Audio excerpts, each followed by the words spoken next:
Baik kawan-kawan, sampai ketemu lagi di video ini ya. Kali ini saya akan membuktikan ya bahwa ini eh, cukup berbahaya ya kawan-kawan. Ini cukup berbahaya bagian soket sini jika diotak-atik oleh anak-anak ya.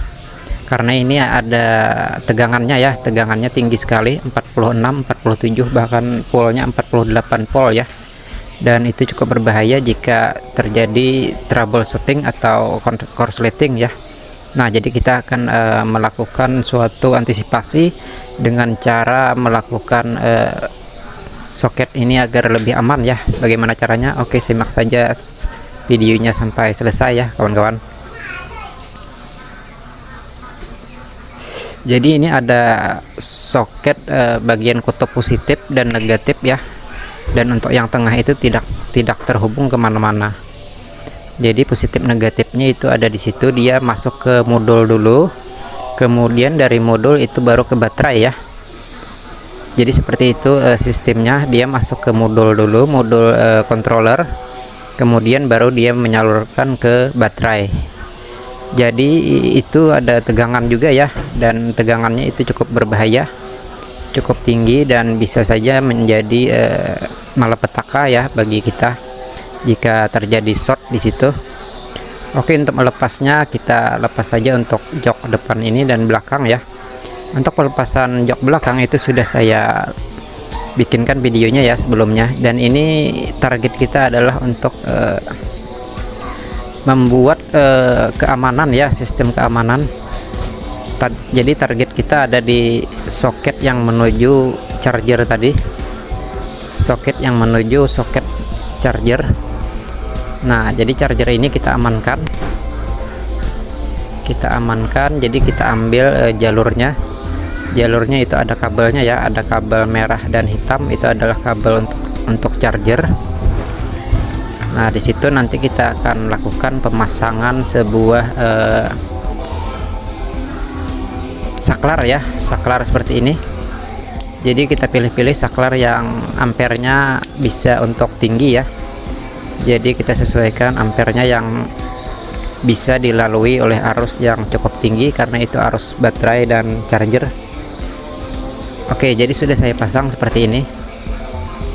Nah, jadi ini mampu sampai 20 ampere ya untuk saklarnya. Dan kabelnya juga besar ya kawan-kawan, kabelnya besar, itu harus kita lakukan ya karena itu ampernya besar. Nah, jadi akan kita pasang di bawah jok depan sini agar dia aman ya. Jadi nanti fungsinya saklar ini adalah menonaktifkan soket tersebut ya, menonaktifkan soket tersebut. Seandainya dia terjadi short di situ, maka saklar inilah yang akan mengamankannya. Nah, jadi seperti ini ya kawan-kawan.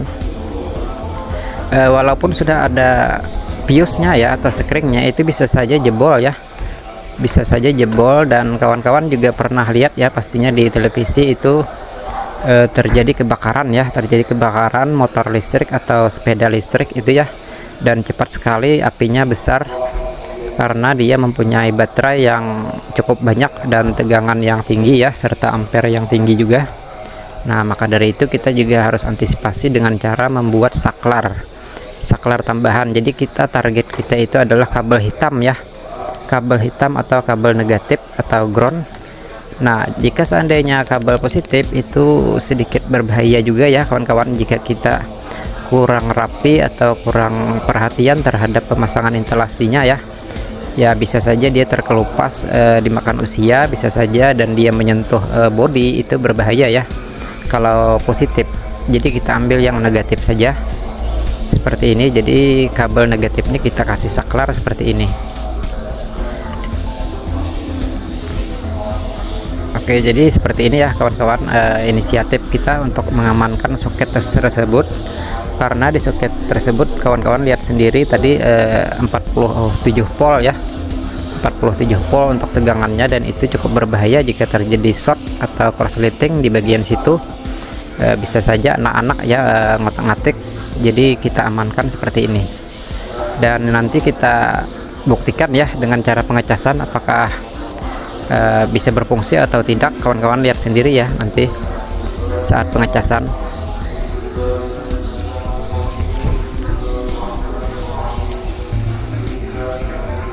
Jadi untuk kontrolnya di sini ya kawan-kawan, kontrolnya juga kita amankan ya. Siapa tahu ini diparkir kemudian kehujanan dengan lama ya, dan ada air masuk di bawah sela-sela jok belakang, kemudian tembus ke bagian kontrol. Dan kebetulan bagian kontrol itu soketnya tidak rapat ya, tidak anti air.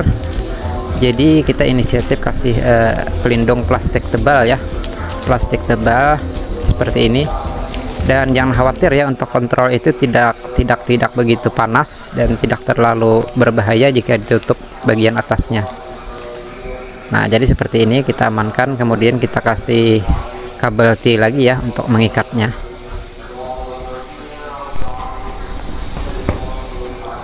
Oke, jadi kedepannya nanti saya akan bikinkan juga ya untuk keamanan sepeda listrik agar terhindar dari pencurian ya kawan-kawan. Nanti saya akan bikinkan juga.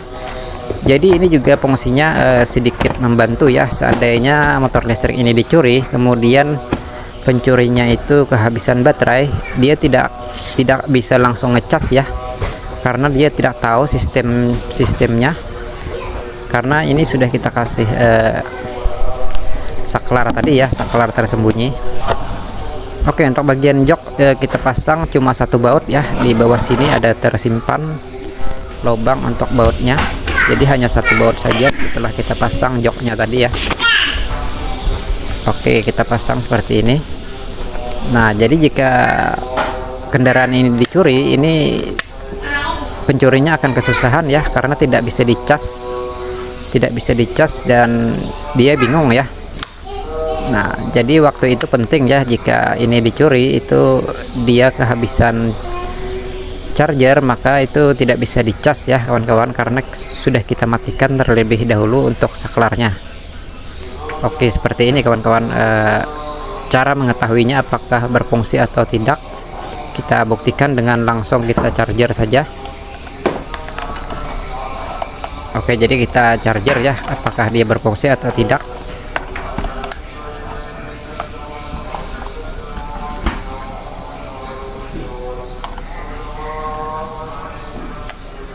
Jadi kita tidak bisa menyerahkan begitu saja ya terhadap produk dari pabrik. Jadi kita juga harus ada inisiatif untuk memperbaikinya atau memperbaharuinya ya, agar lebih aman. Nah, ini kita coba ya.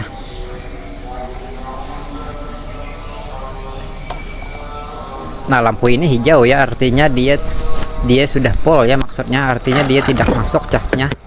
Nah, kemudian kita coba saklarnya kita on kan, apakah dia bisa ngisi atau tidak. Jadi ini tidak ngisi ya kawan-kawan, artinya lampu ini berwarna hijau, itu artinya tidak melakukan pengisian. Nah, jadi kita coba klik saklarnya, kita on kan. Nah, ternyata dia ngisi kawan-kawan. Jadi seperti itu ya sistemnya kawan-kawan. Oke, mantap sekali. Oke, semoga ini bisa menginspirasi ya. Saya ucapkan terima kasih banyak di video ini atas waktunya. Sampai jumpa lagi di video berikutnya.